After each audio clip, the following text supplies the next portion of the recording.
Hello, uh, and good morning. It is March 4th, 2023. Oh, it is about, my God, about 8:30 in the morning. Um, it's a Saturday, and it's an all along the Watchtower day.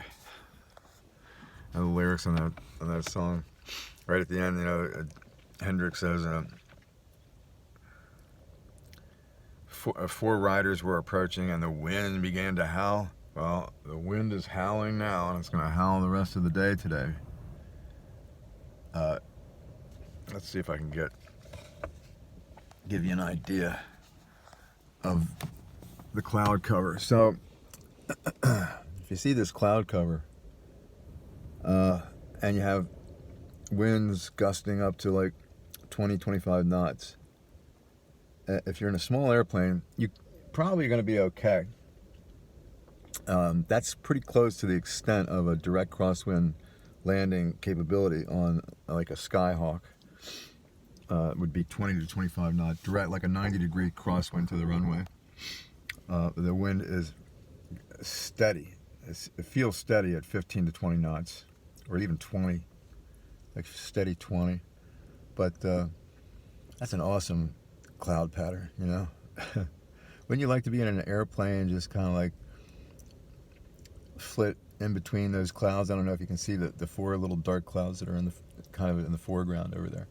Like if you're in an airplane, VFR, remember, you're not allowed to fly within a couple hundred feet of a cloud, but you could get in between. You could do it like in a little obstacle course. Like there's 1, 2, 3, 4, 5, 6, 7 clouds in a line there, little ones, but they're all in a straight line going from south to north.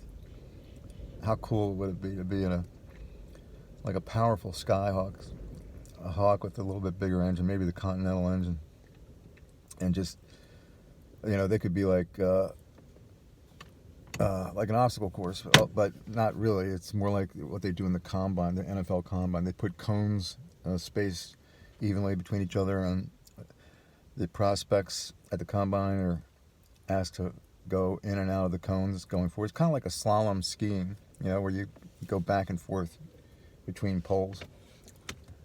That would be foolish, but it would be fun.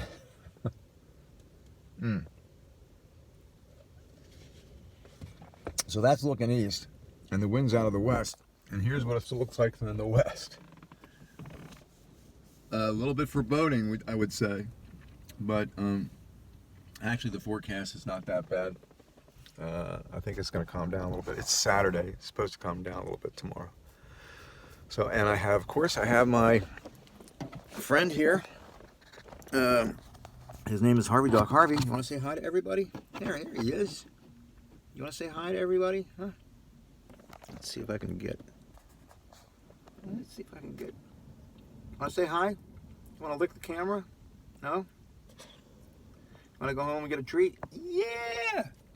I want to go home and get a treat! That's what he's thinking. Yeah, he'll get a good one when we get home today. I like this dog very much. I don't love him. He's been living with me like exactly a year right now. I inherited him from his previous owner, who is a person I've referred to a number of times in several videos as being the biggest mistake of my life. God and Satan, man.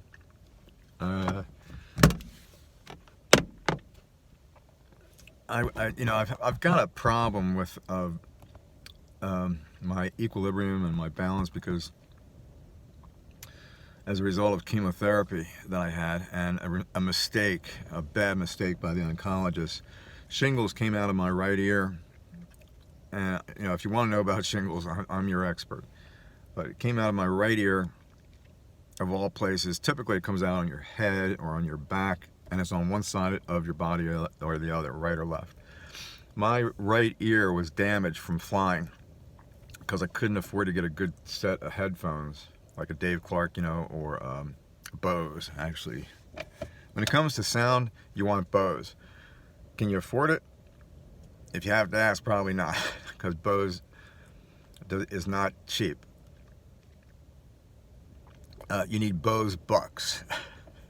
Bose, B-O-S-E. What a great story. I mean, the founder of that company, which was in Philadelphia of all places. How about that? And what a name that not a name that indicates quality and conveys quality is Bose. He was of the country of India. That was his heritage. I think he might have been born in Philadelphia. His parents may have immigrated from India. I'm not sure. But so he's, kind of dark skinned. And, back in the day,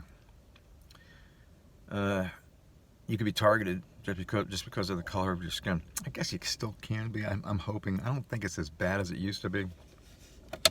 Anyway, so this guy's being interviewed on NPR, just happened to hit, and this was the founder and CEO of the company Bose, B like in boy, O, S like in Sierra, E like in echo, B-O-S-E, quality. If I had been wearing a headset of Bose, I wouldn't have gotten the shingles. The shingles might have come out, but not through my ear.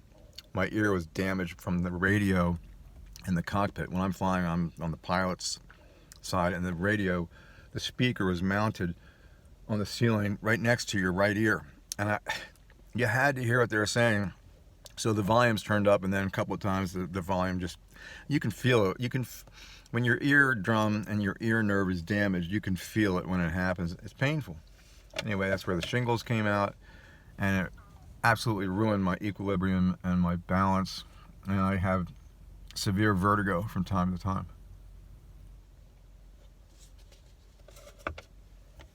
There's no cure.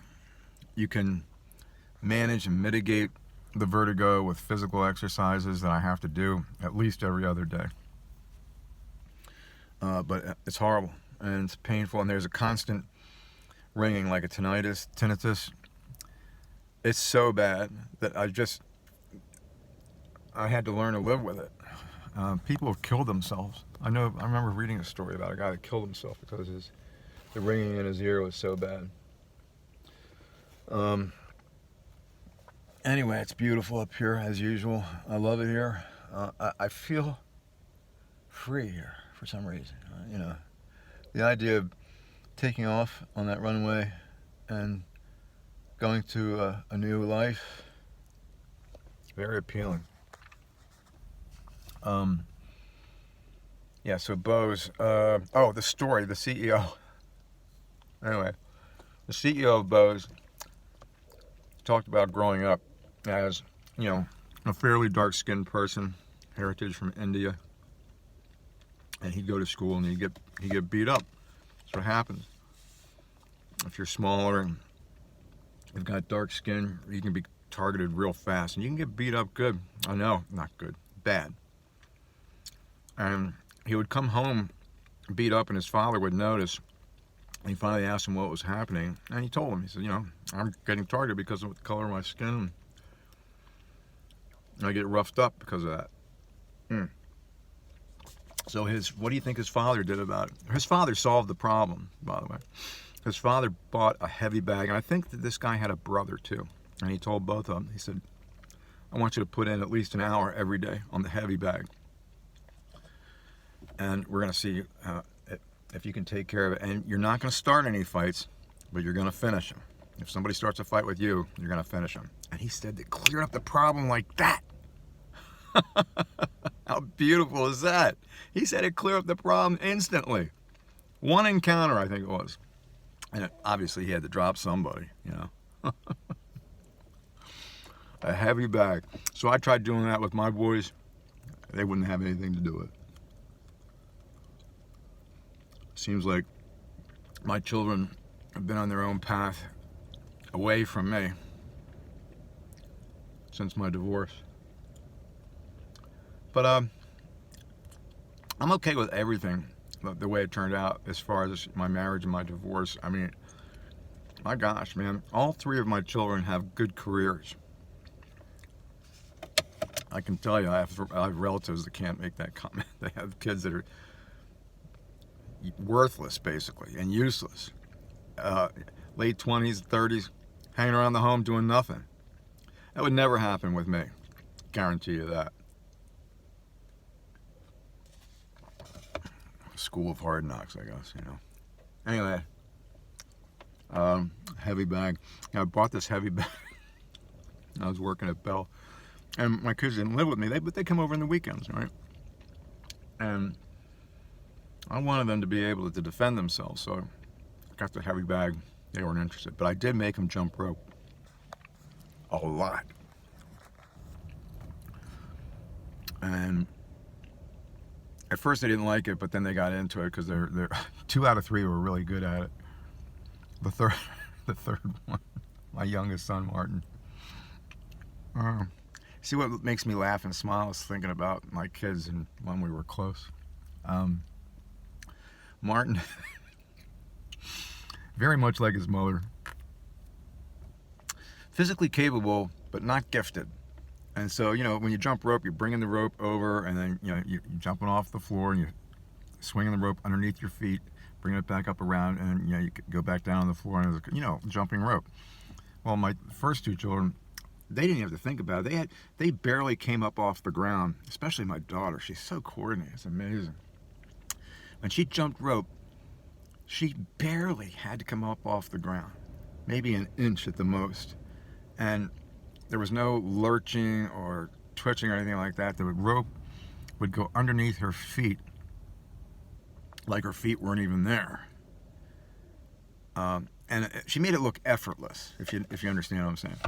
My youngest son, he'd bring the rope around and started coming down, and then he'd have to make this concerted effort to jump up. And when he jumped, it was almost like one of those, you ever see those little animals, not a gecko, but like an upright little lizard of some kind, I forget what it's called, but when they walk, they go back. Well, when he jumped and jump rope, it looked like he was hurting himself. You know, his legs would clack together.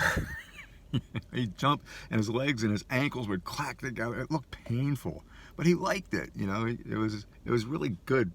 It was a good exercise. I told all 3 of them, you know, when they came to visit me, I said, "You're going to do 1,000 reps. You may as well get it over with." And they did. Like, it took my daughter, my oldest son, no time at all, but my youngest son, God bless him, and he didn't give up, and he finished. So, you know, those lessons of life can come in strange ways, like jump roping and heavy bags, and unfortunately violent confrontations at school.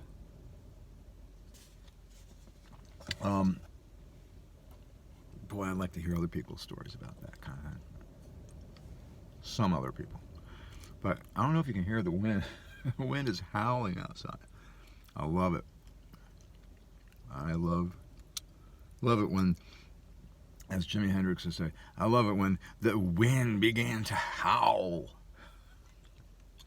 That's a trick question that I put on some of my African American friends. I say, you know music pretty well. What song does this line come from? And the wind began to howl. One of them got it. Most of them didn't. Jimi Hendrix. Author, Bob Dylan.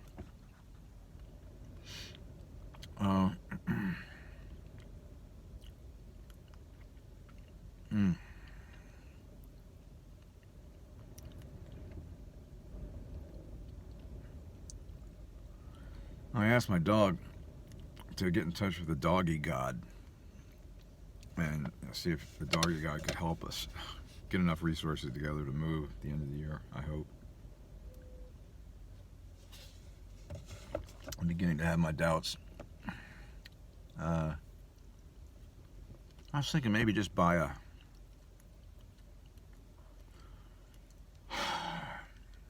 what? A van? Yeah, maybe a van. And just live out of the van, but you know, then what happens when you have to go to the bathroom or take a shower? That's the main thing, you know. You can live in your car, you can live in a van. It's the bathroom activities that make that difficult, because I I've had a bathroom to use my whole life. Nice bathroom, hot shower, hot bath. If you're living in a car or in a van, you're going to start to stink up the place pretty soon after 2 or 3 days. And then what? Then I'll be like my dog. Stinky. Harvey's not happy unless he's stinky and smelly. He's got poop dar. There's radar. He's got poop dar. He gets out of the car here. He'll put his nose in the wind. He'll draw a straight line to the nearest pile of poop.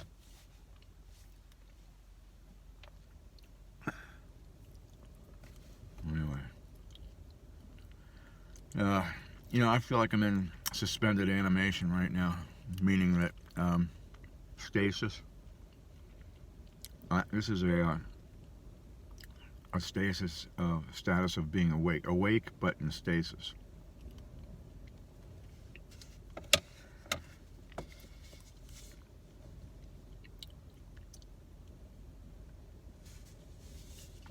It sure is different from the rest of my adult life. I can tell you that. Wow. Incredible.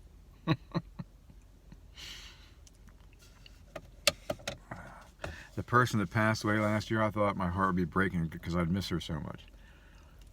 As it turns out, my heart's breaking because I stayed with her so long. I should have divested myself of her company and her acquaintance a long time ago. Ah, shit.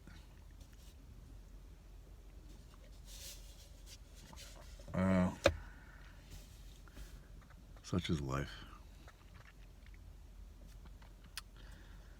People getting excited about baseball. I'm not much excited about sports at all anymore. It's crazy.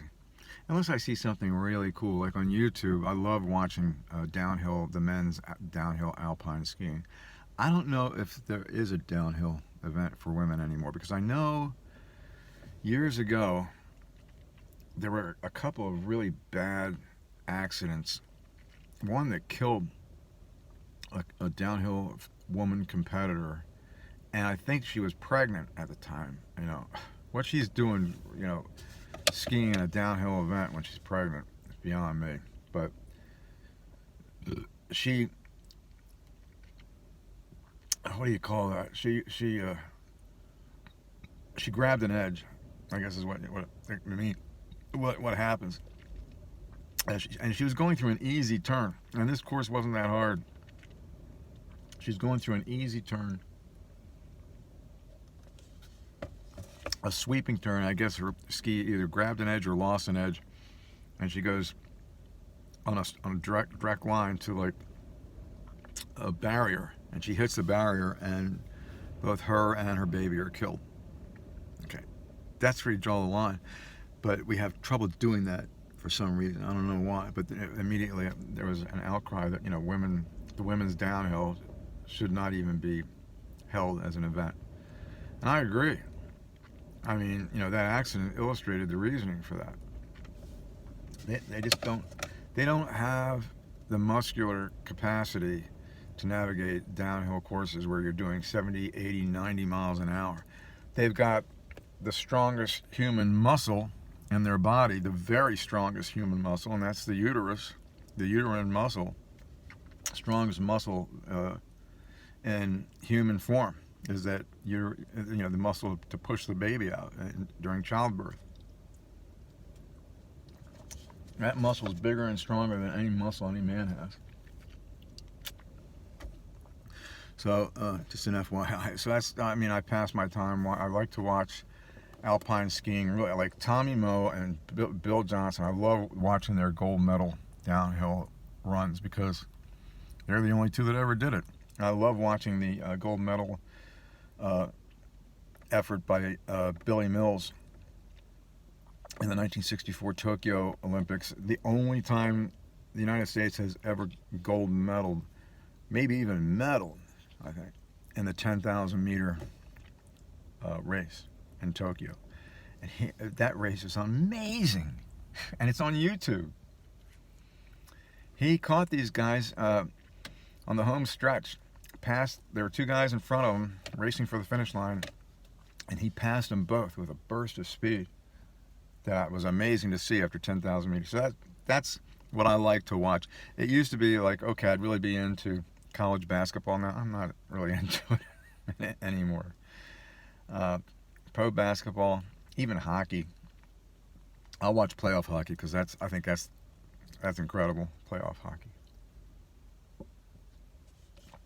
Hoops, I'm really not that much into anymore, especially the pros. I don't care. You know, they sit outside, they, you know, rain in 3-point shots, or they do something. I'm just not that interested. I'm not interested in pros at all. I wouldn't mind watching some college hoops, but for the most part, I'm looking for other things that I have not experienced in my life. You know, I'm approaching the end of my years and the end of my time, and I know I haven't experienced everything in this crazy upside down world, and I would love to drive across the country again, but that'd be a monumental effort to do that. Anyway, I hope you're all doing well and that you have an enjoyable day, whatever that means to you.